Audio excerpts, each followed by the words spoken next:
Bring in investigative reporter for the New York Times, Michael Schmidt. He has some extraordinary new reporting that the FBI investigated a New York Times journalist last month who had reported back in February that FBI Director Kash Patel used bureau personnel for his girlfriend, Alexis Wilkins, providing her with government security and transportation, use of the plane, at taxpayer expense, that's including for personal outings. Did Donald Trump give Kash Patel such open freedom as a reward for redacting the Epstein files that he was using flights for romance and private meetings with his girlfriends? So now Kash Patel is in very serious trouble, and getting out of it now seems almost impossible.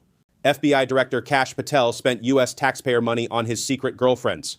This revelation came from a report by the New York Times when it published a story on Kash Patel's girlfriend. So Kash Patel misused his power and got action taken against the reporter. But the reporter showed courage and brought all the expenses done on Patel's secret girlfriends out into the media. These expenses include security, luxury, and flights. The report also revealed that Kash Patel used flights to meet his girlfriend, going around 20,000 feet above the ground, fulfilling his personal desires and hosting parties so that the American public would not find out, the same public that pays taxes. Now let's watch this big revelation. Stay tuned to the video and subscribe to the channel. Michael, walk us through what you found here. This is one of the fears of this administration's retribution campaign, that it would go after not just political opponents, but journalists that they believe had made them look bad. What did you find? Yeah, so reporters sometimes can find themselves caught up in leak investigations where the government wants to figure out who their sources are. And the government will go in and subpoena the reporter. In a pretty extraordinary case earlier this year, the government went in and executed a search warrant at a reporter's home to try and figure out who their sources were.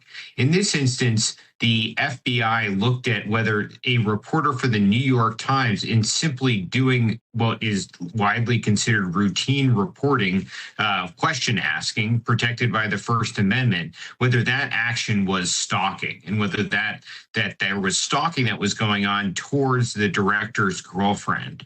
We learned that in the days after the Times wrote this story in late February, the FBI interviewed Kash Patel's girlfriend.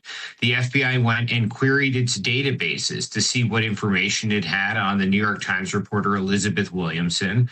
And then FBI agents determined that they believed there was enough there to move forward with what's called a preliminary investigation, an investigation into whether the New York Times reporter had broken federal stalking laws, whether they, simply through the reporting on the story. And there was nothing that the Times reporter that had done that went beyond what we do every day as journalists out there, reaching out to people who often we don't know, but are trying to get information from, in a story that's trying to understand how Kash Patel was using the FBI, as whether he was using it for personal reasons that went beyond how different department heads and agency heads and leaders in the government use it.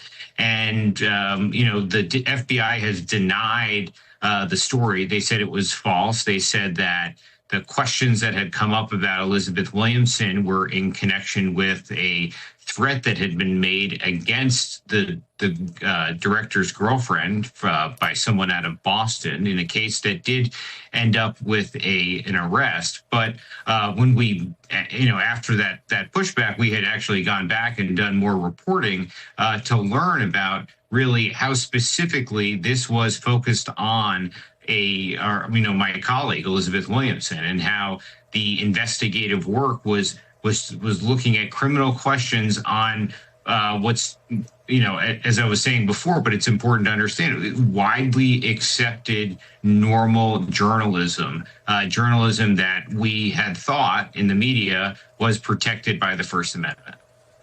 So, Michael, to explain this a little bit, first of all, the original piece was not disputed by the FBI that Kash Patel's girlfriend received a full-time SWAT protective detail and had used government taxpayer-funded transportation, that Kash Patel had used the same to go see her at certain events. What they're disputing is, I guess, that Miss Wilkins, his girlfriend, said she felt harassed during the investigative process, the investigative journalism process. And so that the FBI was just looking into those claims that she was being harassed, but that the Department of Justice never pursued that as a case. Does that sound right? Sort of. I'm not sure the statement was quite that clear, but they were trying to push back on it and trying to make it look like it had been part of something that was different. And even with the FBI as it currently is, and the sort of different relationship that they've had with the truth, we did go back and do more work after they initially pushed back, and we were able to sort of understand better just how much the FBI was focused on this New York Times reporter. The FBI was able to, the FBI has a lot of information in its own files that it's accumulated over the years, and look through those files to see what they had about this New York Times reporter. The FBI agents on the case believed that there was enough evidence to move forward with investigating two different laws that they thought had been broken in connection with what they thought was this stalking. Justice Department officials learned about what the FBI was doing and thought it was really outside the norm. They thought that the Justice Department officials thought that it was retaliatory, and they did not think that there was a legal basis to move forward. But the FBI itself, did think that there was enough to continue to investigate and to look at this reporter. Now, another big question is emerging. Did Donald Trump give Kash Patel free rein for in-flight romance and private meetings as a reward for redacting the Epstein files? What you just saw in that clip is where this entire matter becomes even more serious. Because this is no longer just about one report or one allegation. This is about whether power was used properly or whether a line was crossed that should never be crossed. According to a report by the New York Times, serious questions have been raised about Kash Patel's use of government resources. These include security, transportation, and flights that were allegedly linked to personal use. And this is where the issue becomes even bigger. The report also revealed that flights were not just used for travel, but for private meetings, going up to around 20,000 feet above the ground. The question is, can government resources be used for this kind of personal entertainment? In any democracy, public resources are meant for public duty. If those same resources are used for personal comfort or entertainment, it directly raises questions of accountability. But what makes this situation even more serious is the response.